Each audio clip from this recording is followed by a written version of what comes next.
Hello guys, welcome back to my YouTube channel. Di sini saya Dr. Rudi Pasaribu. Saya akan membahas tentang penyakit hipertensi atau penyakit darah tinggi. Jadi, secara definisi adalah penyakit darah tinggi atau nama lainnya hipertensi adalah kondisi di mana tekanan darah sistolik itu berada di atas 120 atau tekanan darah diastolik itu di atas 80. Jadi ada pengklasifikasian secara GNC 8, dikatakan bahwa hipertensi itu adalah tekanan darah di atas 120 dan tekanan darah diastolik di atas 80. Jadi tekanan sistolik dan tekanan diastolik itu adalah suatu keadaan untuk memperlihatkan kondisi di mana pada tekanan sistolik adalah tekanan darah saat keluar dari jantung. Itulah namanya kan dengan tekanan sistolik. Sedangkan tekanan diastolik adalah tekanan darah ketika darah memasuki jantung. Jadi ketika kondisi tekanan darah sistolik di atas 120 menurut JNC 8 maka dikatakan sudah prehipertensi. Sedangkan juga jika sudah di atas 140 maka dinamakan dengan hipertensi stage 1. Sedangkan jika di atas 160 maka dinamakan dengan hipertensi stage 2.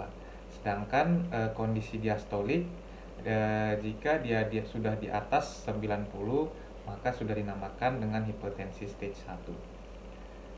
Kemudian, bagaimana cara untuk pencegahan hipertensi dan bagaimana gejala dan tanda untuk mengetahui hipertensi?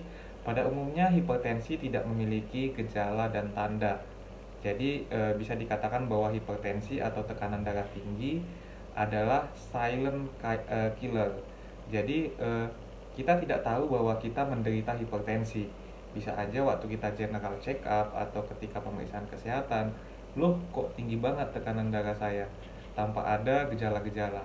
Jadi ketika ada orang mengatakan bahwa ketika dia menderita darah tinggi ada gejala seperti pusing, kemudian mual, oyong, tidak bisa tidur, itu bukan gejala hipertensi.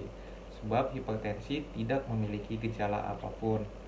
Nah, jadi cara yang paling baik untuk mengetahui bahwa Anda mengidap tekanan darah tinggi adalah dengan melakukan pemeriksaan tekanan darah di klinik ataupun pada tenaga-tenaga kesehatan yang bekerja di tempatnya masing-masing.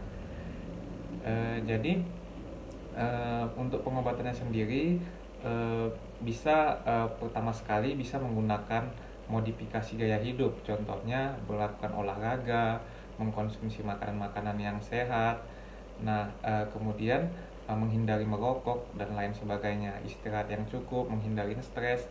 Tetapi jika sudah melakukan hal tersebut tetapi tetap tekanan darah masih tinggi, maka perlu untuk melakukan konsultasi kepada dokter yang Anda kenal, karena kita tidak mungkin untuk tidak mengobati hipertensi, karena hipertensi bisa memicu penyakit-penyakit yang lain seperti penyakit ginjal, penyakit jantung, ataupun penyakit stroke dan banyak komplikasi-komplikasi yang lain. Jadi sangat disarankan jika Anda sudah berusia di atas 40 atau di atas 45 untuk melakukan screening hipertensi di fasilitas-fasilitas kesehatan terdekat. Oke guys, sekian dulu video kali ini tentang hipertensi. Jangan lupa like, subscribe, dan jangan ketinggalan dengan video-video selanjutnya. Terima kasih.